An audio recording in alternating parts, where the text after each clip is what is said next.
tema dessa aula é problemas bem resolvidos. Nós vamos falar sobre problemas que são considerados fáceis e sobre propriedades que são compartilhadas por esses problemas. Um problema ele é considerado fácil ou bem resolvido se existir um algoritmo eficiente para resolver todas as instâncias desse problema. Eficiente em otimização é sinônimo de polinomial. Então tem que tomar, inclusive, cuidado com o uso dessa palavra. Então um algoritmo, ou melhor, um problema é considerado fácil se existe um algoritmo polinomial para resolver todas as suas instâncias. Eu não vou entrar em detalhes aqui sobre a questão de algoritmos polinomiais, porque eu acredito que todo mundo aqui tenha cursado disciplinas básicas de teoria da computação e projeto e análise de algoritmos e tenha familiaridade com esse conceito. Vamos considerar então que nós queremos resolver o problema minimizar Cx, x pequeno pertence a um conjunto X grande, subconjunto dos vetores reais n-dimensionais. Para apresentar os conceitos adiante, eu vou precisar antes definir problema de separação. Então, o problema de separação é o seguinte: dado um ponto no meu espaço n-dimensional, eu quero saber se esse ponto pertence à envoltória convexa do poliedro que define o meu problema. Para exemplificar isso então, vamos imaginar que o meu conjunto X grande seja constituído desses pontos. A envoltória convexa seria a região poliedral dada pelas combinações convexas de todos os pontos em X grande, que é esse poliedro aqui.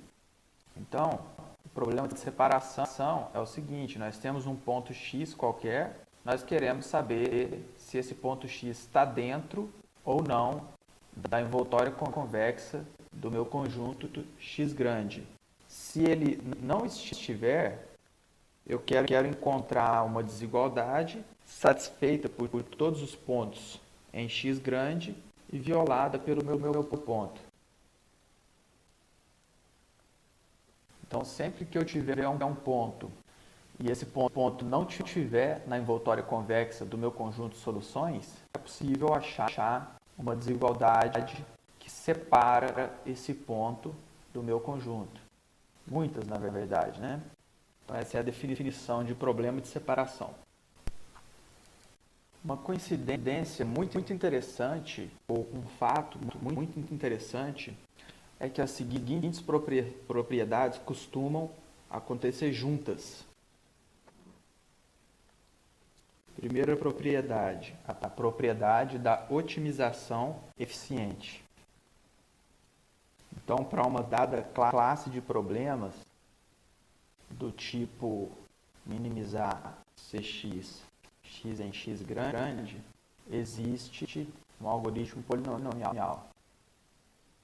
Então, se o meu problema ele pode ser resolvido em tempo polinomial, é muito comum que esse problema tenha um dual forte. Ou seja, existe um outro problema D cuja solução ótima, existe um problema D de maximização, cuja solução ótima é igual à solução ótima do meu problema original. Então é comum que se o meu problema tenha algoritmo polinomial, que ele também tenha um dual forte. Se um problema pode ser resolvido de forma eficiente, é comum que ele tenha a propriedade da separação eficiente. Isto é, existe um algoritmo eficiente, polinomial, para resolver o problema de separação associado à minha classe de problemas. Então, Isso quer dizer que, geralmente, se existe um algoritmo polinomial para o meu problema, existe um algoritmo de separação polinomial para essa classe de problema. Ou seja, dado um pontinho qualquer, eu tenho um algoritmo polinomial para determinar se ele está dentro ou fora da envoltória convexa que define o meu problema. Existe um algoritmo de programação linear que é o algoritmo do elipsoide. E em cada rodada, esse algoritmo trabalha com um ponto e tenta encontrar uma desigualdade satisfeita pelo conjunto satisfeita pelos seus pontos na região viável do meu problema e violada por aquele ponto em si.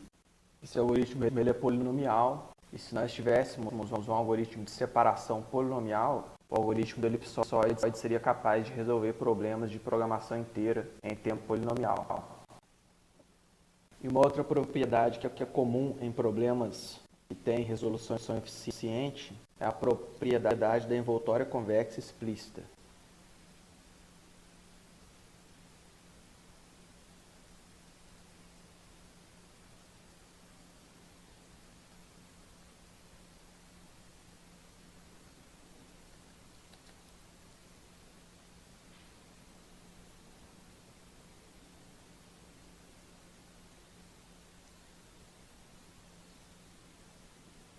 Que é quando nós conhecemos uma descrição compacta da envoltória convexa. Compacta quer dizer com um número polinomial de variáveis e restrições. Então, se eu conheço uma descrição compacta da envoltória convexa do problema, se existe uma formulação para o meu problema que dá exatamente a envoltória convexa dele, cujo número de restrições e de variáveis é polinomial, então eu posso resolver esse problema via programação linear, via método simplex. Mais adiante eu vou ilustrar algumas dessas propriedades com exemplos. Uma pergunta muito comum quando nós estamos resolvendo problemas de programação inteira, nós vamos formular esse problema usando restrições lineares, função objetivo linear, e nós gostaríamos de saber quando é que, se eu ignorar as restrições de integralidade e resolver a relaxação linear, resolver o programa linear resultante, quando é que eu vou dar sorte e a solução desse programa linear vai ser inteira. Nós vimos que se isso acontece, nós temos uma solução ótima para o problema original. Então, quando é que nós vamos nos dar essa sorte? Um dos casos em que isso vai acontecer é quando nós temos matrizes totalmente unimodulares. Então, nós temos o nosso problema minimizar ou maximizar Cx sujeito a x maior ou igual a b, x inteiro. Vamos supor que a nossa matriz de coeficientes e o nosso vetor b são inteiros. Então, nós queremos saber quando a solução da relaxação linear minimizar Cx sujeito a x maior ou igual a b, x maior ou igual a zero, quando é que a solução vai ser inteira? Nós sabemos da programação linear que se a relaxação linear tem solução ótima, então existe uma solução básica ótima. Então nós podemos dividir o nosso vetor x em um xb e um xn, e esse xb ele vai ser dado pela inversa da base multiplicada por b, e o meu xn vai ser zero. Então a minha solução ela vai ser inteira se o meu b menos 1b for inteiro. Um dos casos em que isso vai acontecer é quando o determinante da base ótima ele for 1 ou menos 1. Então essa é uma condição suficiente. Então a ideia da demonstração dessa condição é que nós podemos descrever b menos 1 como uma matriz B estrela dividida pelo determinante de B. Essa matriz B estrela é a matriz adjunta de B. A propriedade importante aqui é que essa matriz adjunta tem entradas que que são produtos dos termos de B. Portanto, como a minha matriz B é inteira, a minha matriz B estrela é inteira. E como o determinante é 1 ou menos 1, então a minha B menos 1 vai ser inteira. E aí, nesse caso, eu estou multiplicando a matriz inteira pelo meu vetor B, que é inteiro, a solução vai ser inteira. Então, essa é uma condição suficiente. Bom, quando é, então, para eu garantir que o meu problema vai ter sempre solução inteira, eu teria que garantir que todas as bases dele são inteiras. Quando é que todas as bases são inteiras? Ou melhor, quando é que o determinante de todas as bases satisfazem? Quando é que todas as bases vão ter determinante mais 1 ou menos 1? Porque se eu conseguisse garantir que todas as bases do meu problema têm determinante mais 1 ou menos 1, eu garanto que ele vai ter uma solução inteira. Isso vai acontecer, por exemplo, um caso específico em que isso vai acontecer é quando a matriz A for totalmente unimodular. A definição de total unimodularidade é a seguinte: toda submatriz quadrada de A tiver determinante 1, menos 1 ou 0. Então, A é TU, se toda submatriz quadrada de A tiver determinante 1, menos 1 ou 0. Uma submatriz quadrada é uma matriz obtida de A removendo-se linhas e colunas. As seguintes afirmações são equivalentes. Se A for TU, então a sua transposta também é TU. E se A for TU, sua transposta for TU, e eu concatenar uma matriz identidade na minha matriz A, ela vai ser TU também. Isso aqui ajuda na hora de pegar um problema e mostrar que esse problema tem soluções inteiras. Então, em alguns casos, nós vamos ter que fazer algumas manipulações na matriz de coeficiente do problema para facilitar essa demonstração. Uma condição suficiente para que a minha matriz seja totalmente unimodular é a seguinte: todo coeficiente da minha matriz ele vai ter que ser 1 ou menos 1 ou 0. E toda coluna da minha matriz tem que ter no máximo 2 coeficientes não nulos. E além disso, tem que ser possível particionar a minha matriz A em duas partes, de forma que toda coluna que tiver duas entradas, exatamente duas entradas não nulas, satisfaça o seguinte: a soma das entradas dessa coluna na partição M menos a soma das entradas dessa coluna na partição M2 tem que ser 0. Ou seja, toda coluna que tiver duas entradas não nulas vai ter que ter uma entrada em M1 e outra entrada em M2. Então, se a minha matriz satisfaz essas três condições, entradas 1, menos 1 ou 0, todas as colunas terem, no máximo, duas entradas não nulas.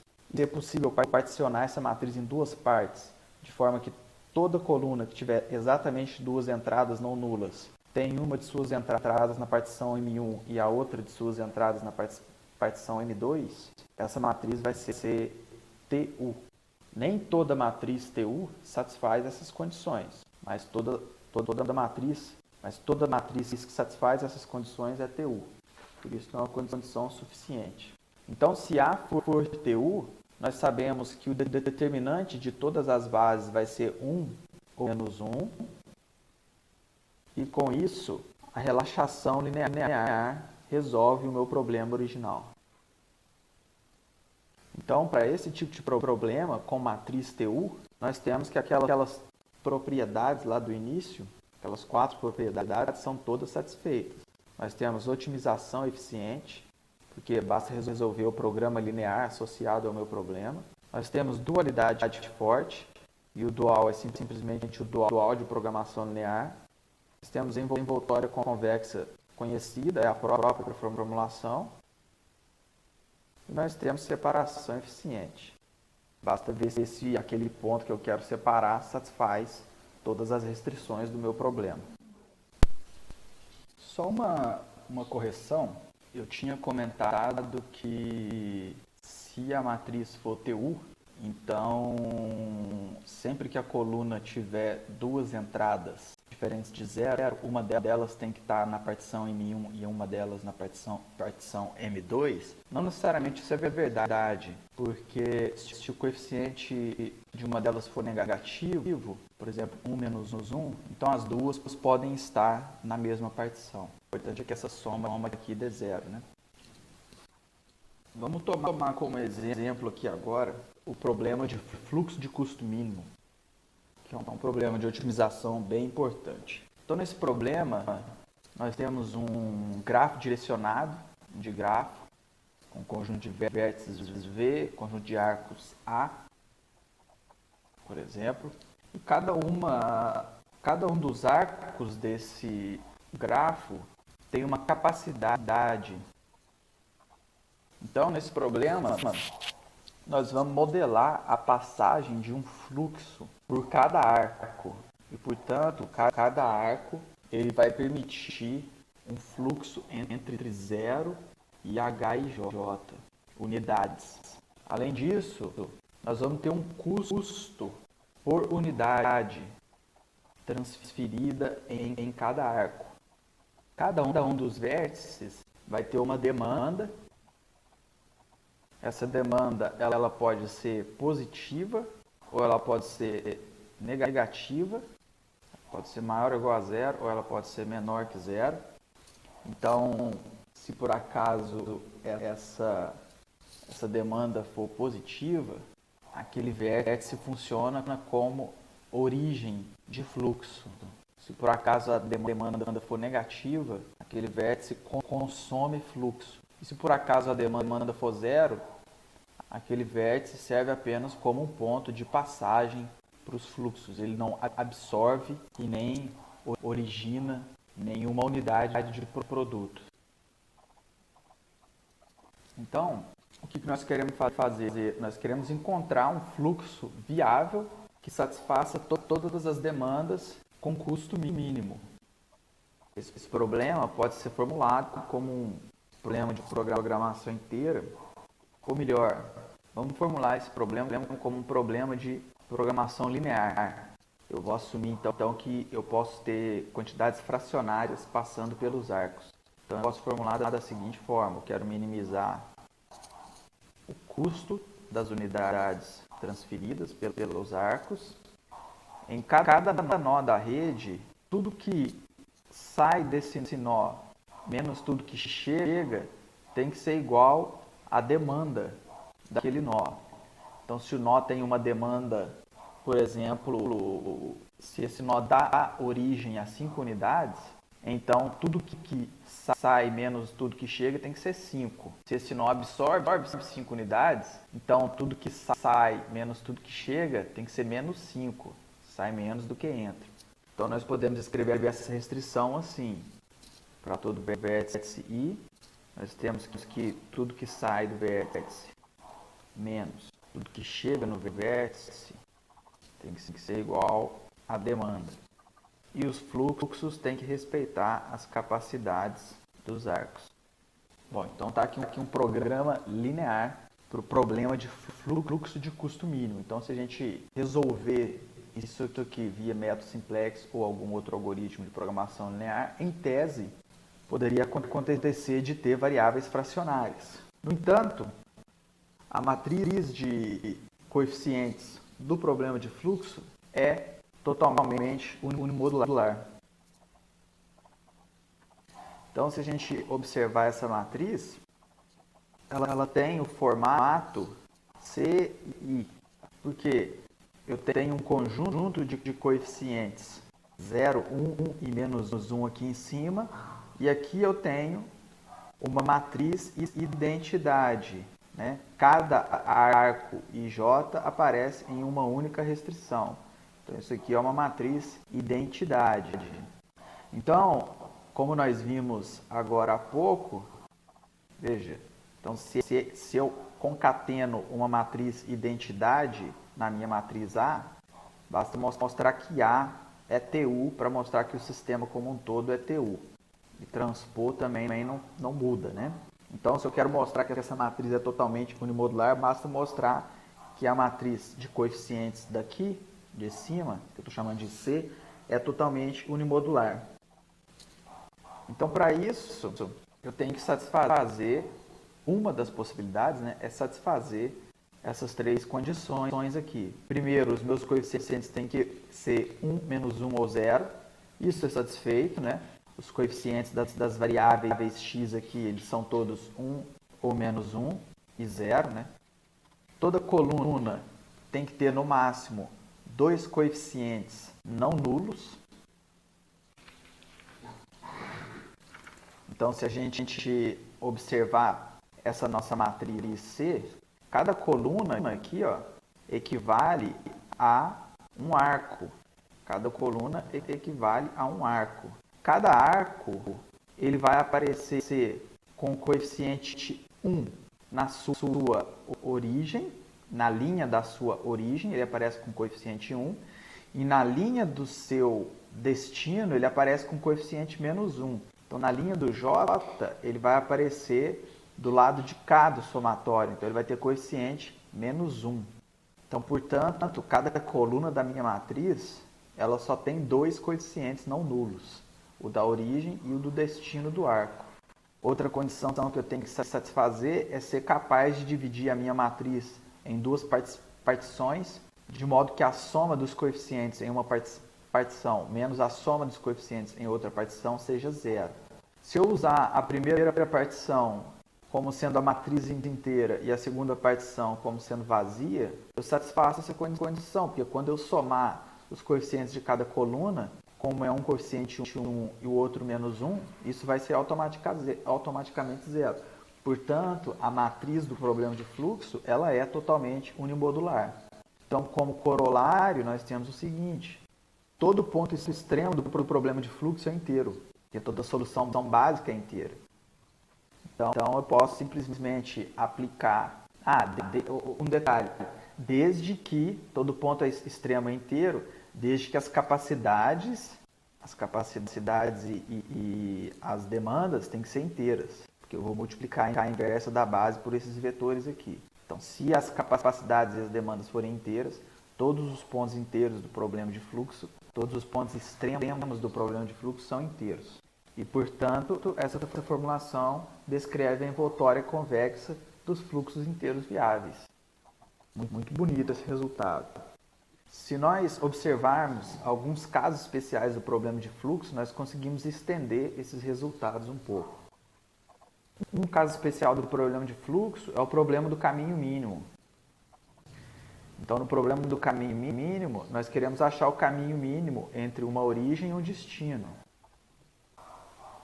Eu consigo transformar o problema do caminho mínimo em um problema de fluxo de custo mínimo. É só eu colocar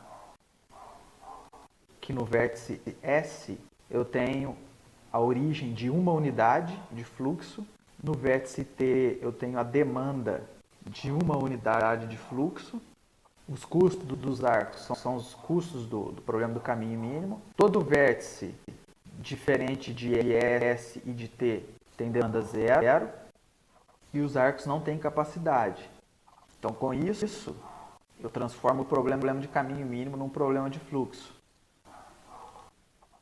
Então, para a minha origem, eu tenho uma unidade de fluxo, para o meu destino, eu tenho a absorção de uma unidade e todos os outros vértices têm demanda 0.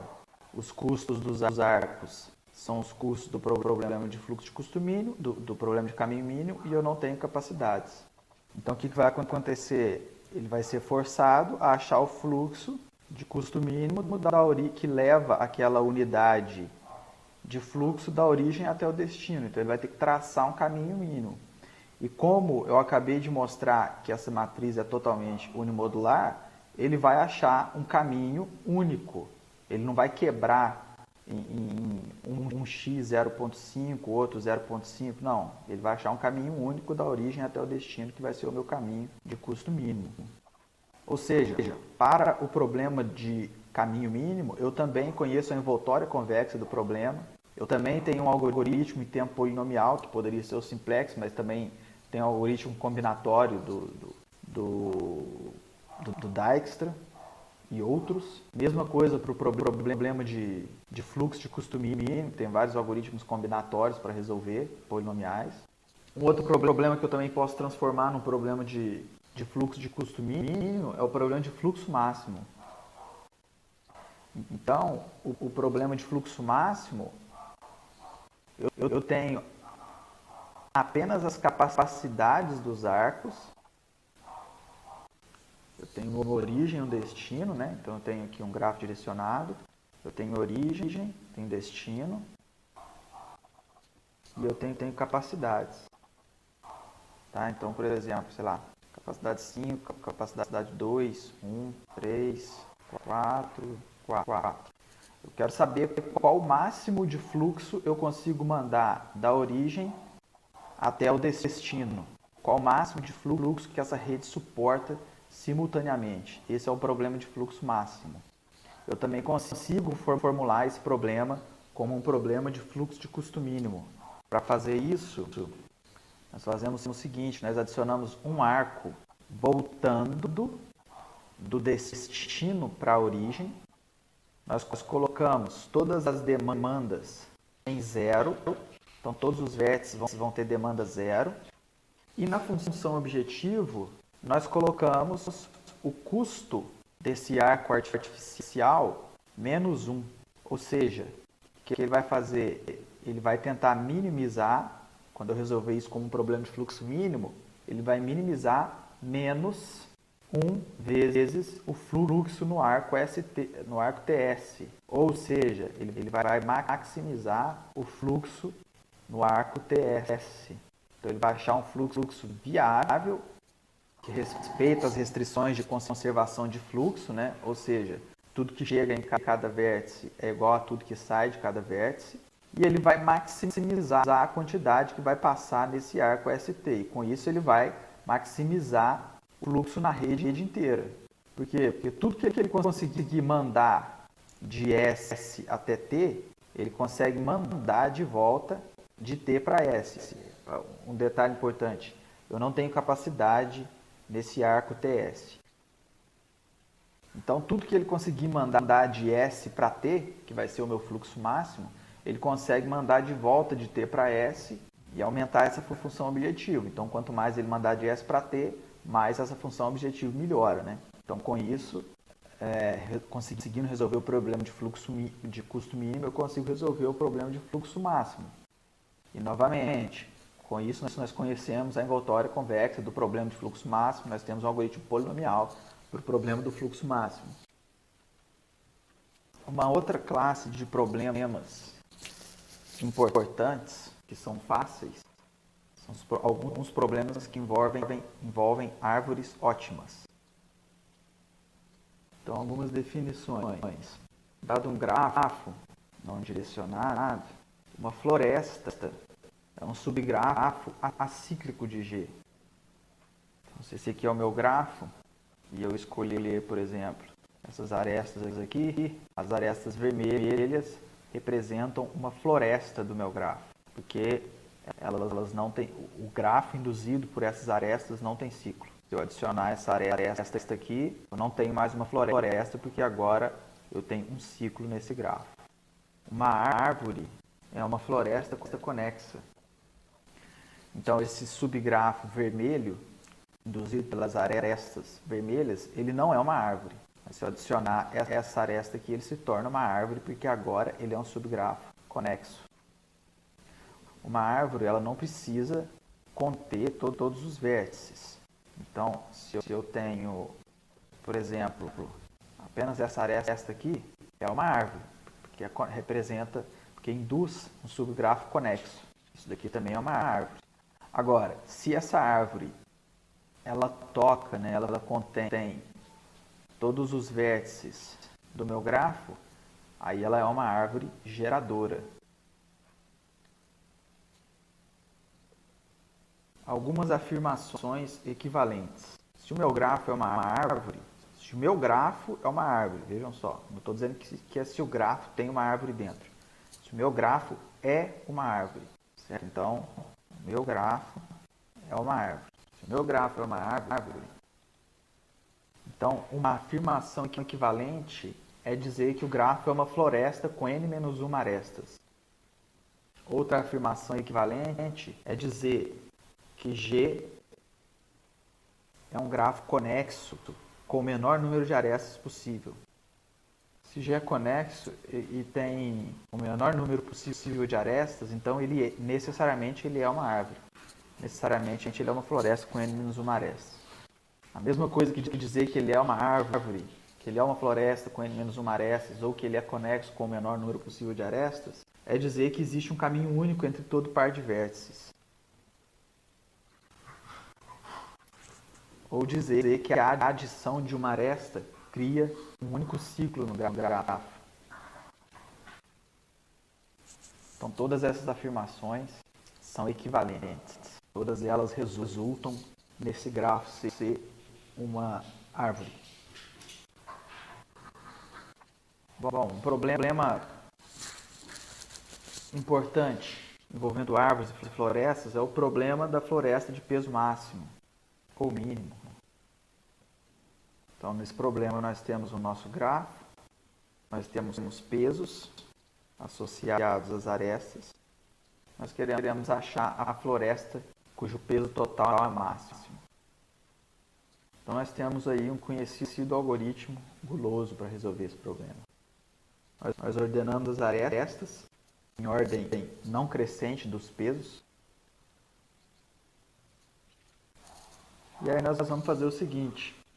Se a nossa floresta atual já tiver n-1 arestas, ou se por acaso a próxima aresta tiver custo menor que zero, o algoritmo termina. Se por acaso a minha floresta ainda não tiver n-1 arestas e a próxima aresta tiver custo negativo, eu vou olhar se ela gera um ciclo na solução atual.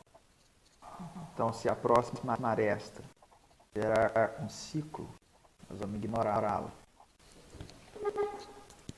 e passar para a aresta seguinte. E se essa aresta não gerar um ciclo, nós vamos adicionar ela na solução atual. Então, nós seguimos esse processo. Se a minha solução ainda não tiver n-1 arestas, eu seleciono uma aresta. Se o custo dela for menor ou igual a zero, o algoritmo acaba. Se não, eu olho se a adição dela na minha floresta atual induz um ciclo. Se adicionar, eu passo para a aresta seguinte. Se não, eu adiciono ela na solução atual. E esse processo é repetido até que eu tenha n-1 arestas. Uma formulação para esse problema é a seguinte. Nós queremos maximizar o peso total da minha árvore e para todo subconjunto do meu conjunto de vértices, tal que esse subconjunto tenha 2 elementos ou mais e n elementos ou menos, que eu vou dizer o número de arestas dentro desse subconjunto tem que ser o número de vértices menos 1 ou menos. Por quê? Porque se eu tiver um subconjunto, por exemplo, com 4 elementos e tiver 4 arestas sendo usadas lá dentro, eu necessariamente tenho um ciclo. Se o conjunto tiver 3 elementos e eu tiver 3 arestas sendo usadas lá dentro, eu tenho um ciclo. Então, essa restrição ela diz que a soma do número de arestas utilizadas dentro de S tem que ser menor ou igual à cardinalidade de S menos 1. Isso aqui representa as arestas de S. Então, se eu somar todas as arestas, ou melhor, o número de arestas sendo utilizadas dentro de S tem que ser S menos 1 ou menos. E os meus X tem que ser maiores ou iguais a zero. Reparem que eu tenho um número exponencial de restrições, da ordem de 2 elevado à cardinalidade de V restrições. Então, é um número exponencial. Nós sabemos que existe um algoritmo polinomial para esse problema, o algoritmo guloso. Essa formulação, ela descreve a envoltória convexa do meu conjunto de soluções. Ela descreve, apesar de ter um número exponencial de restrições, ela descreve a envoltória convexa. E dado um ponto x estrela qualquer, o problema de separação, apesar dessa formulação não ser compacta, porque ela tem um número exponencial de restrições, o problema de separação é polinomial. Ou seja, se eu tenho um ponto x e quero saber se ele viola ou não alguma dessas restrições, e caso ele viole, eu quero saber qual a restrição que ele viola. Esse problema pode ser resolvido em tempo polinomial. Um algoritmo para fazer isso é dos autores que se chamam Padberg e Wolse. Ok, então com isso nós encerramos o capítulo do livro do Wolse sobre problemas bem resolvidos.